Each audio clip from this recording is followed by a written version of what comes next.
करके वह भगवान कृष्ण का जो सभा लगा हुआ था वहां पहुंच जाता है। उनकी चमक को देख करके जो भगवान कृष्ण के पास जो जितने लोग बैठे द्वारिकाधीश के पास बोले, भगवान लगता है आपके आने के बाद साक्षात भगवान सूर्य यहाँ आकर के आपका दर्शन करना चाहते हैं। कृष्ण बोले, ये सूर्य नहीं है, अभी तो ये समयंतक मणि है सूर्य का दिया हुआ। सत्यराज लेकर आया और किसी ने कहा, भैया एक काम करो ना यार, कि समयंतक मणि का तुम्हारा काम क्या है? क्योंकि समयंतक मणि के प्रतिदिन जो है वह 8 भाग सोना देता है। तो भगवान द्वारिकाधीश यहाँ का राजा है, उस सोने के द्वारा द्वारिकाधीश का और विस्तार होगा। सत्यराजीत भगवान की माया को नहीं समझ सके, वापस चले गए और बढ़िया घर गए और ले जाकर के उसको जो है ब्राह्मणों को बुलाया और बढ़िया स्वस्ति वाचन के द्वारा अपने घर में स्थापित कर दिया। जहां जहां समयंतक मणि होता है उस घर में कभी भी अन्न, जल और धन की कमी नहीं होती। और हमारा आपका समयंतक मणि क्या है? कथा में आप सबको बता दूंगी कि जिसके घर में चारों वेद रहता है, भले पढ़े ना हम भले ना पढ़ सके उस वेद को, लेकिन जो व्यक्ति अपने घर में चारों वेद को स्थापित कर देता है उस घर में अर्थ, धर्म, काम और मोक्ष। हमने चर्चा किया था ना कि महाभारत किसी के यहाँ नहीं रहना चाहिए, जैसे लोग बोलते हैं। नहीं, महाभारत भी रहना चाहिए और वेद भी रहना चाहिए। कलयुग के मणि कौन है? वेद, पुराण। आप अपने घर में चारों वेद को रख लीजिए। देशमुख, जिसके घर में यह वेद साक्षात नारायण का स्वरूप है, उस घर में कोई भी काम नहीं रुकता। अर्थ, धर्म, काम और मोक्ष केवल वेद के रहने से। और संज्ञान से उसका बढ़िया हिंदी में क्या लिखा, उसका भाव क्या है? क्योंकि वेद साक्षात भगवान नारायण का स्वरूप है और भगवान को समझना हमारे आपके पास की बात नहीं है। इसलिए भगवान जो है लीला करके भागवत रूप में समाहित है। साक्षात भगवान कृष्ण ही है, भगवान द्वारिकाधीश ही है, आनंद गंध भगवान गोविंद ही है ये। तो जिसके यहाँ वेद रहता है, कलयुग का मणि क्या है? वेद। तो हो सके तो आप अपने घर में अगर आप कुछ पैसा वेद को बुलवाइए और विधिवत प्रतीक्षा करा कर रखवाइए, ऐसा नहीं ला के रख दीजिए। ज्यादा महंगा नहीं आता, 6-7 हजार रुपये में आता है। लेकिन दयानंद वाला मत बुलवाओ, किसी बुलाना होगा तो पूछ लेना पता से। मूल जो आता है चौखंबा प्रकाशन दिल्ली, चौखंबा प्रकाशन दिल्ली, इनका वेद बुलवाइए आप और घर में रखिए और कुछ मत करो। हम तो कहते हैं पढ़िए, रोज रात में को पढ़ो, समय निकाल कर और रोज उसको धूप दिखाइए, एक फूल चढ़ा दो और उसके प्रताप देखिए। हम करते नहीं। जब अच्छा काम जब हम करते हैं तो काम मैंने किया और काम नहीं बनता तो भगवान की मर्जी नहीं, भगवान की इच्छा नहीं थी। काम जब अच्छा बना तो मैंने किया और काम बिगड़ गया तो भगवान जाने, भगवान की इच्छा नहीं। भगवान वो काम कर भी नहीं करे। अच्छा काम हमारा और काम ना हो दोषी भगवान। कर्म तो करे, कर्म भूमि है भाई। तो सत्यराज जो है उस मणि को अपने घर में स्थापित कर दिया। एक दिन की बात है, उनका भाई प्रसेन जी उस मणि को लिया, गले में धारण किया और वन को चला गया। चमक रहा था। प्रसेन जी को देख करके एक सिंह उस पर हमला कर देता है, आक्रमण कर देता है और सिंह के हमला से प्रसेन जी मारा जाता है। समयंतक मणि सत्यराजीत के महल से प्रसेनजीत के गले में, वहां से उस सिंहराज के पास वही एक ऋक्ष राज रहता है। एक ऋक्ष राजा जो है देखता है कि बड़ा सुंदर मणि है। उस सिंह को मार करके बहुत बलशाली रहता है वह। और कौन है वह? जाम्बवत। रामायण के जाम्बवंत है। वह सिंह को मार करके उस मणि को अपने गुफा में ले जाता है। उसी कन्या का नाम होता है जाम्बवती। अब वो क्या जाने मणि क्या है? हम कहते हैं कि बंदर के हाथ में है क्या बोलते तू? बंदर क्या जाने अदरक का स्वाद, है ना? कई से ज्ञान तुम्हें थोड़ा मिलते है ना, ज्ञान के प्रकाश होते हैं। तो वह उस मणि को अपनी कन्या को दे दे, जाम्बवती को। जाम्बवती लेकर खेलने लगी। और इधर जो है हाहाकार मच गया, समंतक मणि चोरी हो गई, समंतक मणि चोरी हो गई। किसने चुराया? तो भगवान कृष्ण ने। भगवान कृष्ण को समंतक मणि चोरी का लांछन लग गया। और हम सबको भी कई बार लग जाता है, अपराध नहीं करते इसके बाद ही हमको जो लांछन लग जाता है। कब लगता है? जब हम जो है गणेश चतुर्थी के दिन चांद को देख लेते हैं। ध्यान रखिएगा, गणेश जानते हो ना, है? वृंदावन बिहारी लाल। देखो जो नहीं जानते बात सुन लीजिए, भैया लोग भी सुन लीजिए। जो गणेश चतुर्थी के दिन चांद का दर्शन कर लेता है, देख लेता है,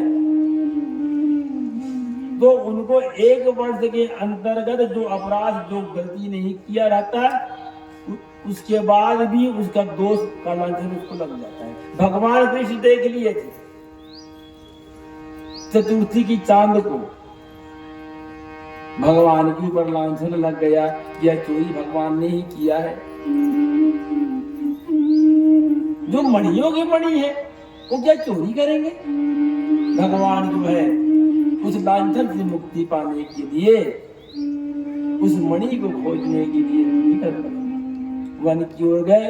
जब आगे जाकर देखे कि प्रसेनजीत जो 17 का भाई मरा पड़ा हुआ है, आगे जब गया तो देखता है वहां पर एक सिंह मरा पड़ा है।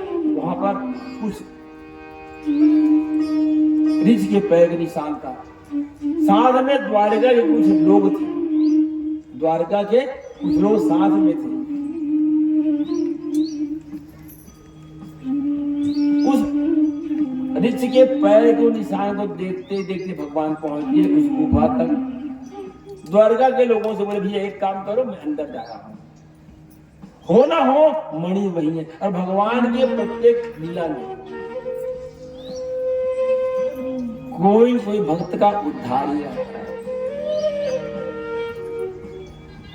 द्वारका के लोग बाहर रुक गए, भगवान अंदर गए। और जाम्बवती जो है उनकी कन्या उस मणि से खेल रही है। और जैसे ही भगवान पहुंचे, जाम्बवती चिल्लाई, बोली पिताजी देखो कोई आया है, कोई पुरुष आया है, इस मणि को लेना चाहता है। जाम्बवती ऋषि जो है भगवान को नहीं पहचान पाया कि मेरे सामने कौन है। क्रोध आया, ज्ञान खत्म।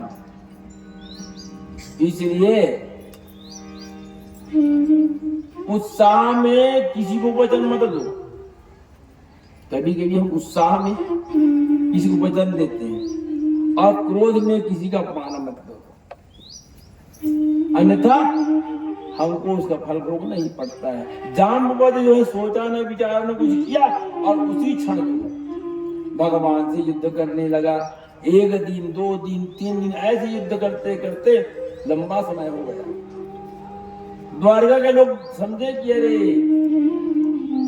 अब द्वारकाधीश जो है वापस आने वाले नहीं, वापस चले आए। और इधर जो है जाम्बवंत भगवान कृष्ण का 27 दिन तक मल्ल युद्ध हुआ। क्या भगवान को जाम्बवंत को मारने के लिए 27 दिन लगा? नहीं, भगवान ये बोध कराने चाहते थे कि मेरा भक्त है, वो क्रोध में मुझको नहीं पहचान रहा है। और भगवान 27वां दिन भगवान ने मुस्तिका का प्रहार पड़ा, जाम्बवंत का जो बल है समाप्त हो गया। जाम्बवंत बोले भगवान आप कोई सामान्य पुरुष नहीं हो, मेरे राम हो। मैं क्रोध में आकर आपके ऊपर जो है आक्रमण किया, आपसे युद्ध किया, और इधर वसुदेव और देवी की परेशान है कि आज हमारा पुत्र कहाँ चला गया। अच्छा, कई दिन हो गए, द्वारिका के लोग वापस आ गए, हाहाकार मचा, और उस समय जो है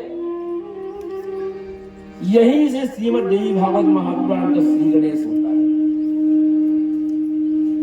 समयंतर मणि की जो कथा है, ये देवी महापुराण की महात्मा कथा में आता है गुरुदेव।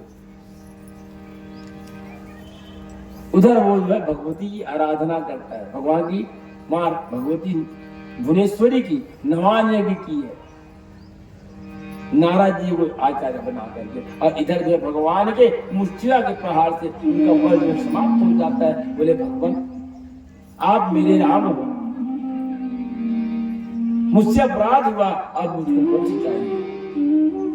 और भगवान उनको मोक्ष की गति प्रदान किए। और जामवंत बोले भगवान एक काम करो, यह मेरी कन्या जामवती जो है इनको आप जो है वर्ण कर लो।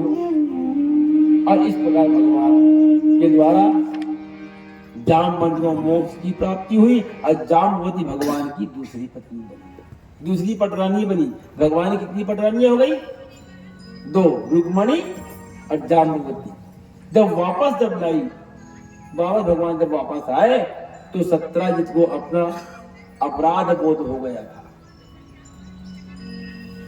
तो बोले भगवान एक काम करो, मैंने बेवजह आपके ऊपर लांछन लगाया, मुझको क्षमा करो।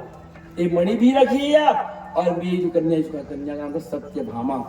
सत्यभामा को भगवान को जो है सौंप देते हैं। इस प्रकार भगवान की 3 पटरानियां हुई, रुक्मणी, जाम्बवती, सत्यभामा। चौथी पत्नी कौन है? कालिंदी। यमुना जो है भगवान की चौथी पत्नी है। 5वां पत्नी मित्रविंदा। उज्जैन नगरी में एक बिंद नाम का राजा था, वह अपनी कन्या मित्रविंदा का ब्याह दुर्योधन से करना चाहता था। भगवान को ज्ञात हो गया कि मित्रविंदा जो है मुझको वर्ण करना चाहती है, लेकिन उसके पिता जो है उनका ब्याह दुर्योधन से करना चाहते हैं। भगवान स्वयं जा करके उससे ब्याह किया। उसके बाद भगवान का 5वां जो विवाह जो हुआ, 6वां जो रुक्मणी, जाम्बवती, सत्यभामा, कालिंदी 4, 5वां मित्रविंदा, 6वां जो हुआ नागनजीती।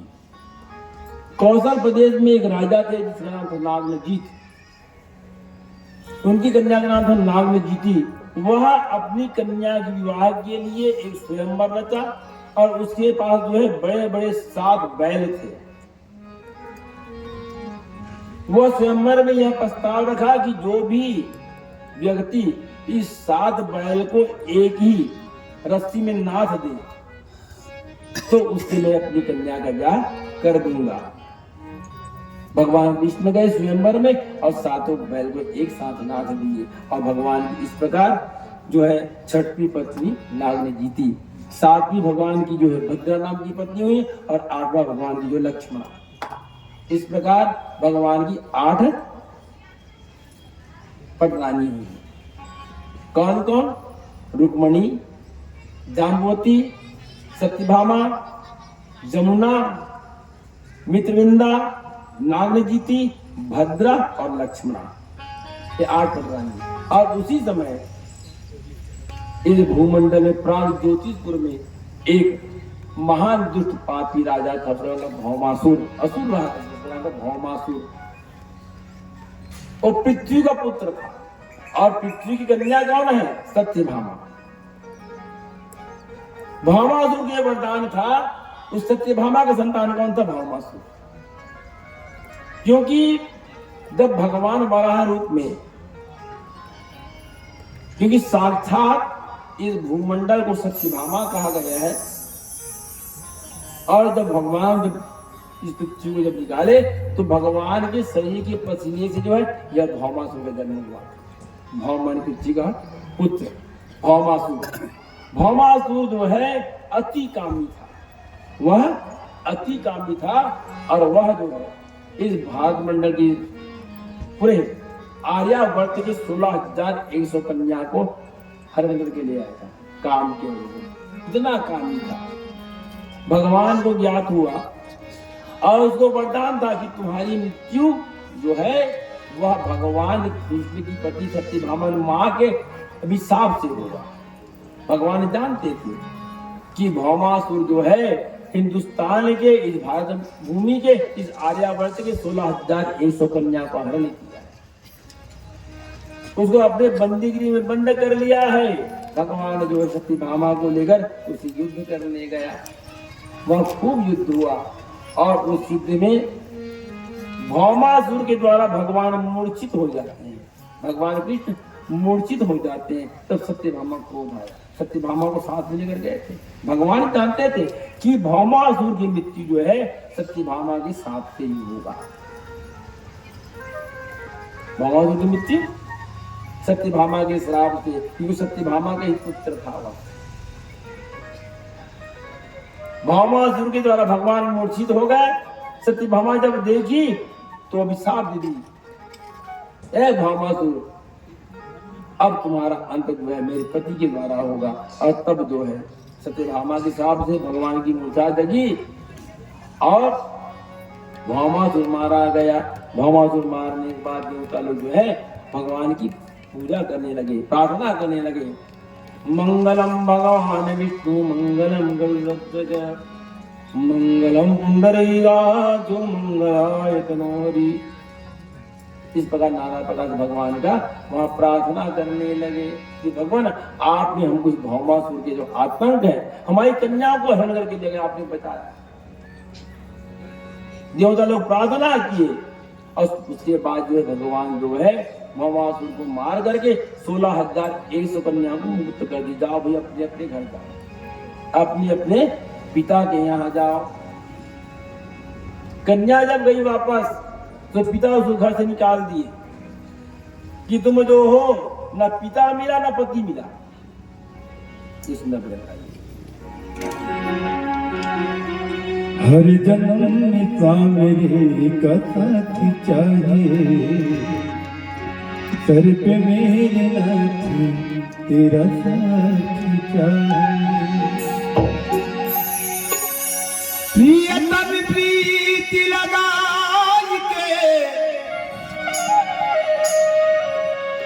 प्रियतम प्रीति लगा के दूर देश मत जा मत जा मत जा मत जा। बस हमारी नगरी में हम मांगे तुमसे, बस हमारी नगरी में हम मांगे तो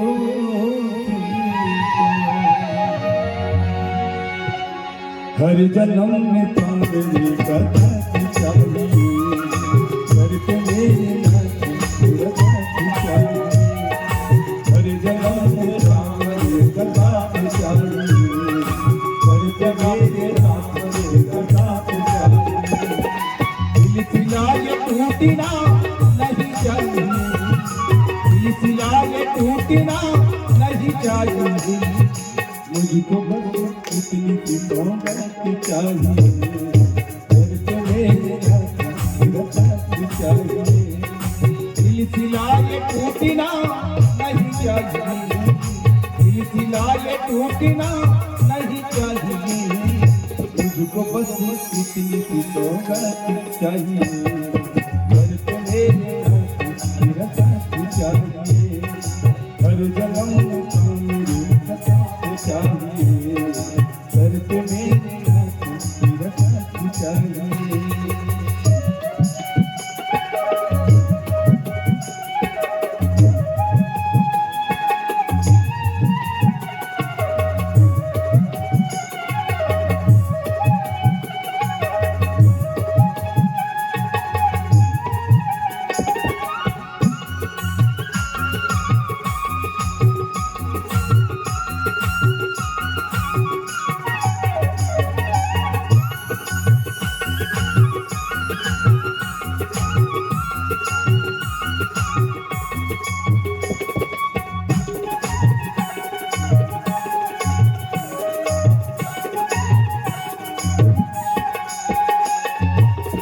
मेरी आंखों की तुम तो तारे हो, जान के ज्यादा मुझे प्यारे हो। मेरी आंखों के तुम तो तारे हो, जान से ज्यादा मुझे प्यारे हो। रूठे चाहे दुनिया तुम रूठना नहीं, रूठे चाहे दुनिया तुम रूठना नहीं। मुझको तेरे चाहिए खबर पाती चाहिए, तेरा पाती चाहिए, हर जन्म का मुझे बताती चाहिए, करके मेरे तेरा पाती चाहिए। दिल सिलाए टूटना नहीं चाहिए, दिल सिलाए टूटना नहीं चाहिए। मुझको बस इतनी सी बात चाहिए, करके मेरे तेरा पाती चाहिए, हर जन्म का मुझे बताती चाहिए, करके मेरे तेरा पाती चाहिए।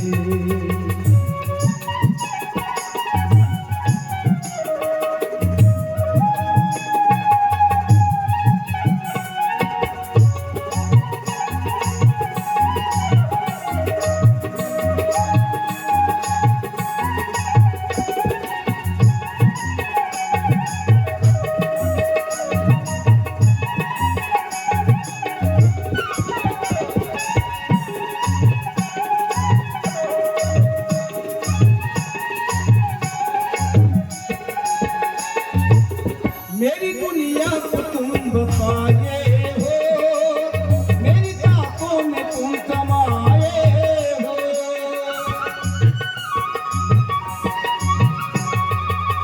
मेरी दुनिया को तुम बसाए हो, मेरी ताकों में तुम समाए हो।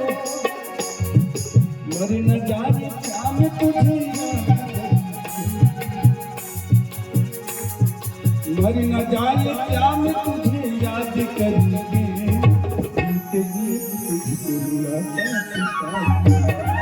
करके मेरे तेरा पाती चाहिए। दिल दिलाए टूटना नहीं चाहिए, दिल दिलाए टूटना नहीं चाहिए। मुझको बस इतनी सी बात चाहिए, करके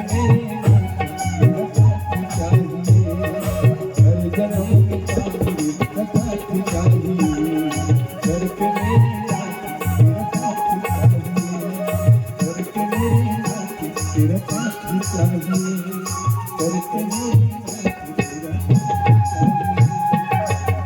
वृंदावन बिहारी लाल की जय, द्वारकाधीश भगवान की जय। सुखदेव भगवान कहते हैं राजन, इस प्रकार भौमासुर को अंत करके भगवान कृष्ण जो हैं उनके बंदगी में बंद 16,100 कन्याओं को मुक्त किए, और इसके अलावा वहां बहुत से ऋषि महात्मा संत थे, सबको वहां भगवान ने 16,000 कन्याओं को उनके पिता के पास भेज दिए।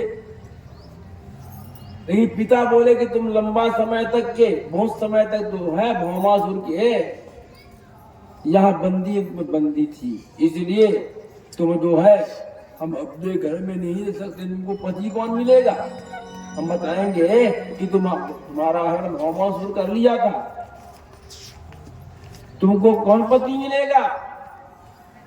16,100 कन्या भगवान से प्रार्थना करने लगी, भगवान हम तो बंदगी से मुक्त हो गए, लेकिन आज हम मुक्त होने के बाद भी जो है बंदगी में बंद ही है, ना हमको पति मिल रहा है, ना हमको पिता स्वीकार कर रहे हैं, हम क्या करें। भगवान को बोध हुआ कि जिन कन्याओं को मैंने भौमासुर के बंदी गृह छुड़ाया था वह आज बेबस और परेशान है, तब भगवान जो है 16,100 कन्या को वर्ण करते हैं। इस प्रकार भगवान की 16,108 कन्याएं हुई, जिसमें 8 पटरानी और 16,108 रानी। 8 पटरानी रुक्मणी, जाम्बवती, सत्यभामा, कालिंदी, मित्रविंदा, भद्रा, लक्ष्मणा और 16,108। और भगवान का जो है उस द्वारिका नगर में 16,108 कक्ष सबके लिए, और प्रत्येक कक्ष में भगवान सबके साथ रहते हैं। 16,108 कक्ष है और भगवान के प्रत्येक कक्ष में भगवान उपस्थित है, और सबके 10-10 बेटा और एक-एक बेटी भगवान के परिवार, भगवान के सब पत्नियों से जो है 10-10 बेटा और एक-एक बेटी। इस प्रकार भगवान का जो यदुवंश जो है 56 करोड़ थे।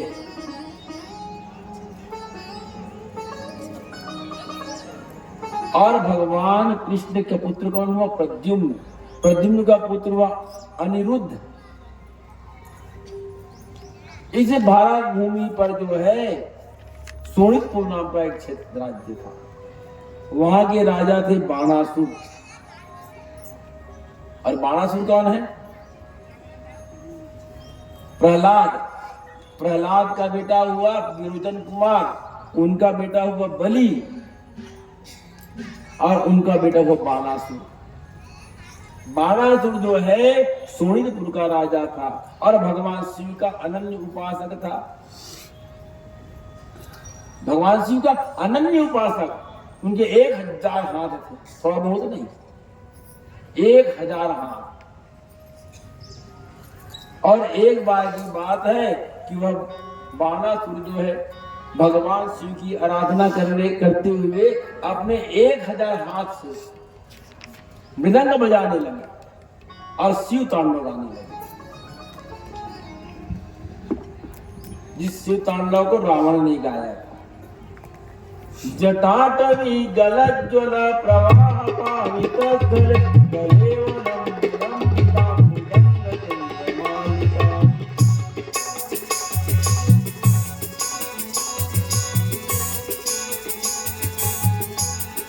इस तांडव जो है बाणासुर, उसी तांडव में इतना मस्त हो गए कि भगवान शिव प्रसन्न हो गए। उनकी भक्ति, उनकी सेवा, भगवान शिव बहुत जल्दी प्रसन्न होते हैं। भगवान कृष्ण कहते हैं एकादश स्कंद में इसमें कि जो मेरी भक्ति करता है, जो मेरी भक्ति करता है, मैं उनका सबसे पहले धन हरण कर लेता हूं, फिर मन भी हरण कर लेता हूं। भगवान चित्तचोर है, धन रहेगा तो मोह रहेगा, तो पहले मैं धन हरण करता हूं, फिर मैं उनका मन भी हरण कर लेता हूं, और बार बार वह जब धन संचय करता है, बार बार मैं उनके धन को हरण कर लेता हूं। इसलिए कि धन रहेगा तो उस धन की प्रति मोह रहेगा, तो धन को पहले हरण करता हूं, फिर मन को हरण करता हूं, और बार बार जब उद्यम करता है, जब उनका धन से मोह भंग हो जाता है कि मैं इतना धन संचय करता हूं लेकिन मेरे पास बचता ही नहीं, मैं जहां के तहां पहुंच ही जाता हूं, तब उनको धन देता हूं, तब तक उनका जो मन जो है धन की तृष्णा से दूर हो जाता है। इसलिए भगवान की जो आराधना करता है, पहले उनका धन जाता है, फिर मन जाता है, तब भगवान का भक्त बनता है। और जब भक्त जब बनता है तो भगवान को खूब सारा ऐश्वर्य देते हैं। हम एक बार पुण्य करते हैं और उसके फल की आशा करते हैं। बताइए, हम कोई भी जब पुण्य काम करते हैं, हम विचार आता है मैंने ये पुण्य किया तो मुझको फल जल्दी मिलना चाहिए, तुरंत मिलना चाहिए। कभी हम सोचे हैं कि पाप करें तो फल जल्दी मिलना चाहिए है? पुण्य के फल के बारे में हम सब विचार करते हैं, मैं दान किया, ये पुण्य किया, स्नान किया, त्याग किया, तपस्या किया, तुमका फल मुझको मिलना चाहिए। तो पाप के फल को कौन भोगेगा है?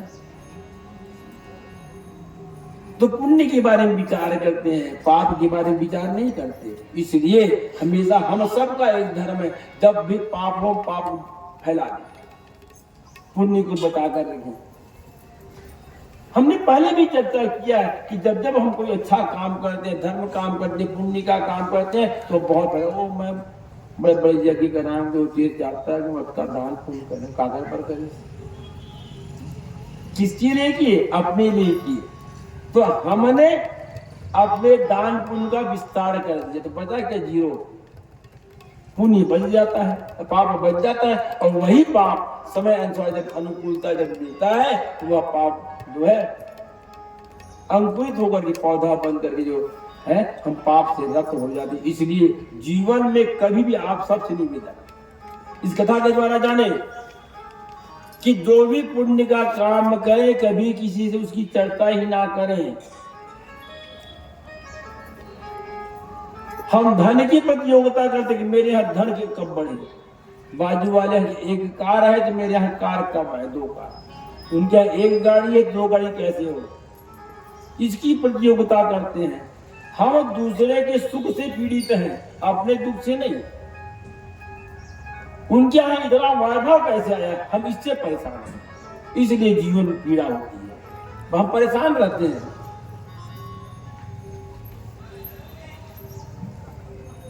वृंदावन बिहारी लाल की जय। तो भगवान कृष्ण की जो पूजा करता है उनको विलंब से धन मिलता है, लेकिन अनंत समय के लिए। लेकिन भगवान शिव की जो आराधना करता है उनको फल तो मिल जाता है, लेकिन जैसे ही थोड़ा सा अपराध होता है भगवान जितना जल्दी देते हैं, और गलती हुई तो जितना समय में वो धन आता है या काम होता है उससे कम समय में वो धन वापस चला जाता है। भगवान शिव भोले हैं तो भाले भी हैं, देते हैं, अपराध हुआ गलती हुई तो वापस भी ले लेते हैं। इसलिए श्रीमद् भागवत महापुराण की 11वां स्कंद में भगवान स्वयं कहते हैं कि जो मेरी आराधना करता है मैं उसके धन को पहले हरण कर लेता हूँ, फिर मन को हरण करता हूँ। लेकिन जो शिव और शक्ति का आराधना करता है उनको क्षण फल की प्राप्ति होती है, लेकिन थोड़ा भी गलती हुआ, चूक हुआ, अपराध हुआ तो वापस चली जाती है। और मैं जिसको धन देता हूँ जो आनंद काल लगा उनका जो है सेवा करता है, सेवन करता है। बाणासुर भी जो है भगवान शिव का परम उपासक था। प्रहलाद उसका पुत्र वीरदन कुमार, उसका बलि का बाणासुर सोनितपुर का राजा था। 1000 एक बार जो है अपने 1000 हाथ से मृदंग बजाकर भगवान शिव को नचा दिया। भगवान शिव नटराज पर्वत के ऊपर रहने वाले और एक नटनागर, भगवान स्वयं नाचते हैं और भगवान कृष्ण सबको नचाते हैं। हम उनकी माया में फंस कर नाचते कि नाचते, गोपियां नाची, ग्वाल नाचे, देवता लोग नाचे। और भगवान शिव जब उनकी कोई आराधना पूजा करता है तो भगवान नाचना शुरू कर देते हैं। इसलिए भगवान का नाम क्या है, नटराज। बाणासुर के उस भक्ति से, उस मृदंग से प्रसन्न हो गए भगवान शिव। बोले बाणासुर क्या चाहिए बेटा, बोल। बोले भगवान अगर आप मुझको कुछ देना चाहते हो, अगर आप मुझको कुछ देना चाहते हो तो एक काम करो भगवान, मेरे इस सोनितपुर में आप ही नहीं, आपका पूरा परिवार, आपके पूरे गण यहाँ जो पहरेदार बन करके सेवा करें जा रहे हैं। भगवान प्रेम के बंधन में जल्दी बंध जाते हैं, जैसे बलि की कथा में हमने सुना। भगवान शिव जो है अवघड़ दानी है, बोले बाणासुर एवं मस्त। भगवान शिव जो है शिवलोक को त्याग करके पहुंच गए सोनितपुर में। भगवान शिव, भगवती पार्वती, गणेश, कार्तिकेय, श्रृंगी, भिंगी, जितने भगवान के गण है सब वहां पहुंच गए। भगवान शिव के गणों और भगवान के द्वारा वहां सोनितपुर जो है बाणासुर का जो राज्य है वहां जगमगाने लगा। बाणासुर इतना शक्तिशाली, बलशाली था कि उस पूरे संसार में कोई उसको हराने वाला नहीं था, इतना बलशाली था। एक समय की बात है, बाणासुर भगवान से बोले भगवान मैं इतना शक्तिशाली हूं, मैं युद्ध करता हूं और पूरे संसार में मेरे बराबर, मेरे से युद्ध करने के लिए कोई भी व्यक्ति नहीं है। तो एक काम करना भगवान, संसार में कोई योद्धा नहीं जो मुझसे लड़ सके, तो आप मेरे साथ लड़ाई करो, मैं आपसे युद्ध करना चाहता हूं। भगवान बोले देख मेरा ही वरदान, और मुझसे ही बोलता कि युद्ध करो करके। भगवान बोले देखो चिंता मत करो बाणासुर, मैं तुमको एक श्वेत पताका दे रहा हूँ, सफेद झंडा दे रहा हूँ, इसको अपने महल में लगा दो। जिस दिन यह पताका गिरेगा तुमको जो है तुमसे युद्ध करने वाला तुम्हारे पास आ जाएगा। और बाणासुर की एक कन्या थी जिसका नाम था उषा। उषा जो है उनके मंत्री था कुभान, उनकी कन्या थी, उसका नाम था चित्रलेखा। बाणासुर की कन्या नाम उषा था। उषा की सहेली जिसका नाम था चित्रलेखा, और चित्रलेखा जो कुभान की कन्या थी, मंत्री थी। उषा जो है राजकन्या थी और चित्रलेखा उनकी सखी सहेली सखिया। एक समय की बात है, उषा रात में सोई और स्वप्न देखती है। किसको स्वप्न में? यदुवंशी राजकुमारों को। और उसी यदुवंशी राजकुमारों में भगवान कृष्ण का पुत्र हुआ प्रद्युम्न और उनका बेटा हुआ अनिरुद्ध, उसको भी देखती है और स्वप्न में उनको अपने पति के रूप में स्वीकार कर लेती है। उषा जो है भगवान कृष्ण के पौत्र अनिरुद्ध को जो है पति के रूप में स्वीकार करती है। प्रातः हुआ, अब पिता से कह नहीं सकती, अपनी सखी चित्रलेखा जो बोली, ए सखिया मैंने आज स्वप्न देखा है। चित्रलेखा में गुण था, उस सबका चित्र बना लेती थी। बोली ये बहन मैंने आज सुंदर स्वप्न देखा है। बोले क्या स्वप्न बहन? उषा तुमने कौन सा स्वप्न देखा? आज मैं स्वप्न में यदुवंशी राजकुमारों को देखा है, उसमें एक युवक बहुत सुंदर था। तुम एक काम करो ना, तुम्हारे पास एक कला है, तुम सबका चित्र बना लेती हो, तुम यदुवंशी राजकुमारों के चित्रों को बनाओ, मैं बता दूंगी। और उसको मैं मन ही मन पति के रूप में स्वीकार कर लिया है। चित्रलेखा सबका चित्र बना, प्रद्युम्न, साम, अनिरुद्ध सबका। और जैसी अनिरुद्ध का चित्र बनाती है, बोले हाँ महान यही है, मैंने जो स्वप्न में देखा है। एक काम करो ना, किसी भी हालत में मैं इसे ब्याह करना चाहती हूँ, एक काम करो उसको यहाँ ले आओ। चित्रलेखा बोलती इतना सहज काम नहीं है। बोले कहा द्वारिका नगरी, और द्वारका नगरी की चारों तरफ जो है सुदर्शन चक्र पहरा देते रहता है। वृंदावन बिहारी राधे की जय। भगवान द्वारिकाधीश के नगर में भगवान द्वारिकाधीश के चारों तरफ पहरा देते रहता है, कोई आज सके न जा सके बगैर अनुमति के। बोले वहां जाना बहुत कठिन है, उषा नहीं जा सकती, मैं मर जाऊंगी। तू कोई उपाय सोचो। बोले एक सुंदर भजन भी थोड़ा हो लगी रे लगन, श्याम पिया की लगन, हो लगी रे लगन। प्रेम छिपाया ना छिपे, प्रेम छिपाया ना छिपे, जागट परिगति हो, जो पै मुख बोले नहीं, नैन देते हैं।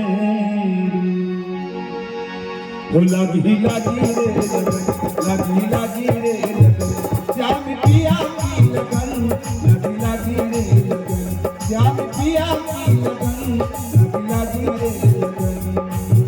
लगी रे, लगी रे, लगी रे, लगी रे, लगी रे,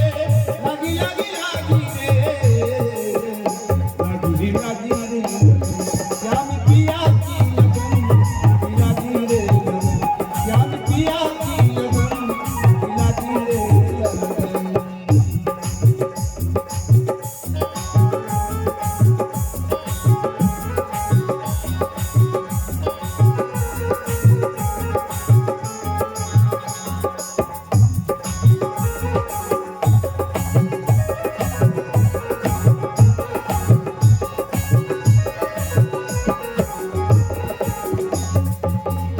तेरी नजरों से नजरी वो अपना तन मन मैं तुझ पे झूठा दूंगी वो तेरे कदमों से सर को झुका दूंगी वो अपना ताबा ताबा ताबा वो अपना ताबा अलग में बना दूंगी रंग दे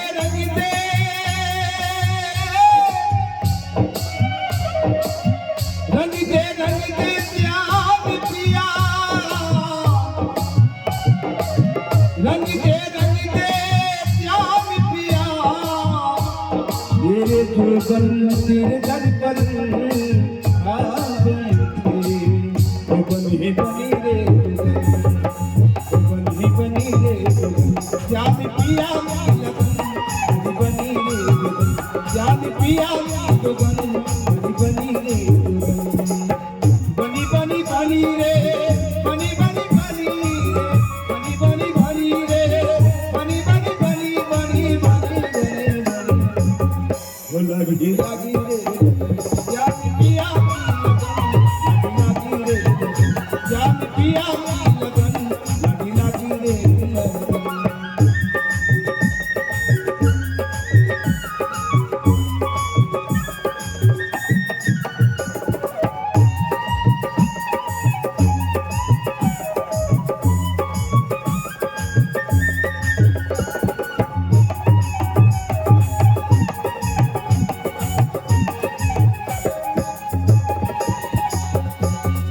आज लगाऊंगा तरीका तेरा आज लगाऊंगा तरीका तेरा भाग्य जगेगा बिगड़ा मेरा मंदिर तेरा प्यारा प्यारा लागे सुंदर आए नजारा मैं कान्हा की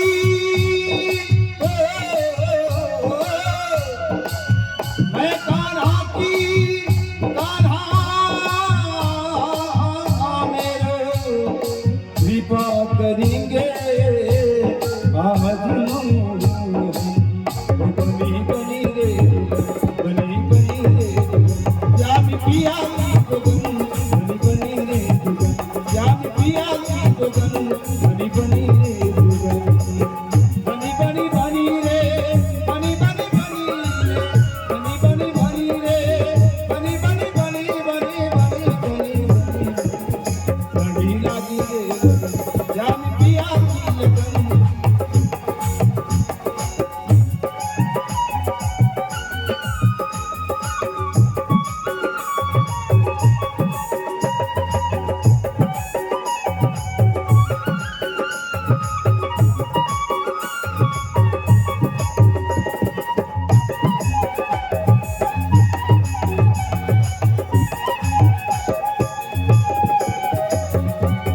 लागी लागी लागी रे लागी लागी लागी रे लागी लागी लागी रे लागी लागी लागी लागी लागी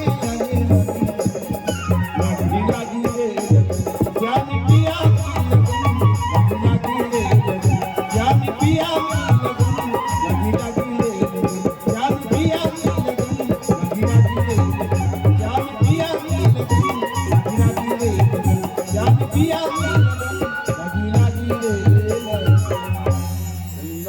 लागी लागी रे मूसा कहती है तू सखी चित्र देखा बहन तू मेरा काम तो कर दे मेरा मन तन सब जो है अनिरुद्ध के ऊपर लग गया मैं उससे ब्याह करना चाहती हूँ तुम किसी भी कीमत में उसको मेरे पास ले आओ